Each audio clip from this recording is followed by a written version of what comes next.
Tidak sadar kalau kita sedang dihancurkan oleh mereka, sehingga kita kehilangan aset terbesar di dunia ini. Anak-anak kita, generasi muda kita yang menjadi aset bangsa dihancurkan oleh sistem Dajjal melalui Bismillahirrahmanirrahim.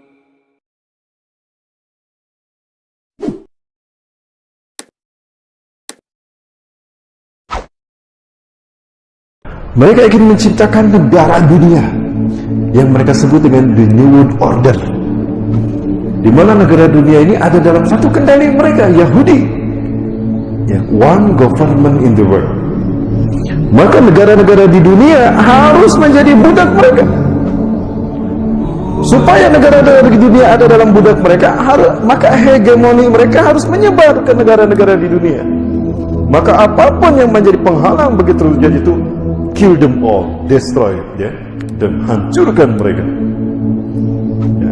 Bagaimana cara mereka menghancurkan? Ada yang langsung dibantai kayak Suriah, Palestina, ada yang dihancurkan pola pikirnya lewat counterkultur, lewat budaya.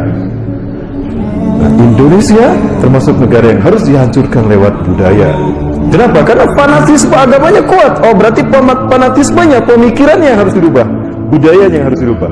Perangi budaya mereka dengan budaya-budaya mereka mendukung terjadinya hegemoni Yahudi. Salah satu budaya tadi bernama Korean Wave.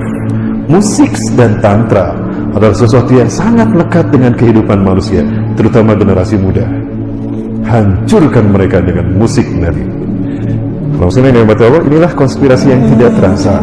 Bagaimana mereka menghancurkan satu bangsa lewat elemen pemudanya. Hancurkan pemudanya agar lost generation, agar putus generasi mereka. Bagaimana cara menghancurkan pemuda? Yaitu salah satu senjatanya Korean Wave yang tidak disadari.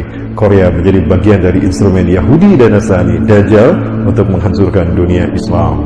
Mereka yakin bahwa the God who's waited, Tuhan yang mereka tunggu-tunggu, itu akan segera datang. Ciri-cirinya apa? Apabila sapi merah yang akan dijadikan persembahan, sacrifice, untuk Tuhan mereka sudah lahir. Mereka sudah menunggu sejak 2000 tahun yang lalu. Qadarullah, Allah kasih perangsangan. Kalau bahasa kitanya istidraj, bahasa Arabnya. Ternyata sapi yang mereka tunggu-tunggu itu lahir 2000 tahun setelah 2000 tahun menunggu.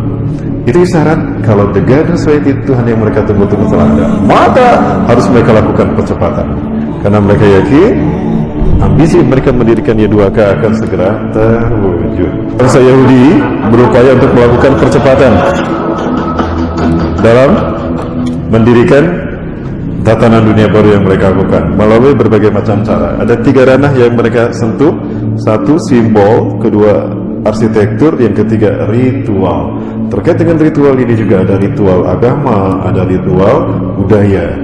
Nah, di dalam ritual budaya mereka memanfaatkan media yang mereka bangun. Nah, media inilah yang menciptakan entertain dan musik serta film yang menjadi instrumen lain dari sistem Yahudi, sistem Dajjal. Sadarlah Bapak Ibu, kalau Korea merupakan salah satu senjata mereka untuk memerangi kita umat Islam.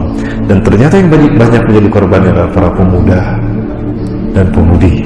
Bapak sekalian, kita yang melahirkan, ternyata mereka yang mendidik jiwanya.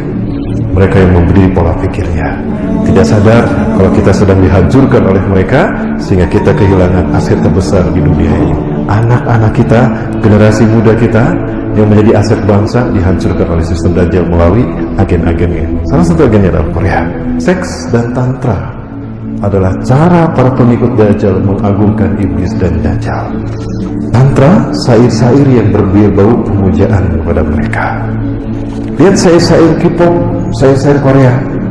Jiwaku untukmu, aku menghambakan diri padamu, aku tunduk pada matamu, karena matamu memberikan cahaya kepadaku dalam segala hidupku. Begitu kan? Dalam konser-konser mereka membawa sosok seekor ular. Apa hubungannya ular dengan musik? Loh, lupakah kalau kaum Kabalah zaman dulu, ketika mereka menyembah Tuhan yang mereka tunggu-tunggu, bahkan melakukan pengorbanan kepada Tuhan mereka, mereka selalu menghadirkan ular bersama mereka. Kenapa harus ular? Ular adalah sosok ketika iblis diturunkan ke dunia. Lupakah kita?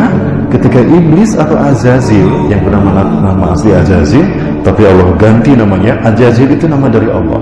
Azail, Azza yang dimuliakan, Il Allah, Azazil yang dimuliakan Allah. Tapi karena dia sombong, tidak mau sujud kepada Nabi Adam ketika Allah perintahkan, Allah kutuk dia menjadi iblis, pembangkang.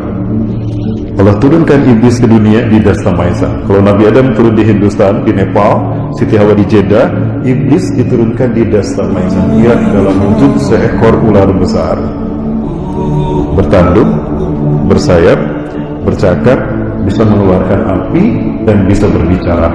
Ular apa? Ular naga. Maka ular selalu dihadirkan untuk menunjukkan kalau iblis pun hadir bersama kami.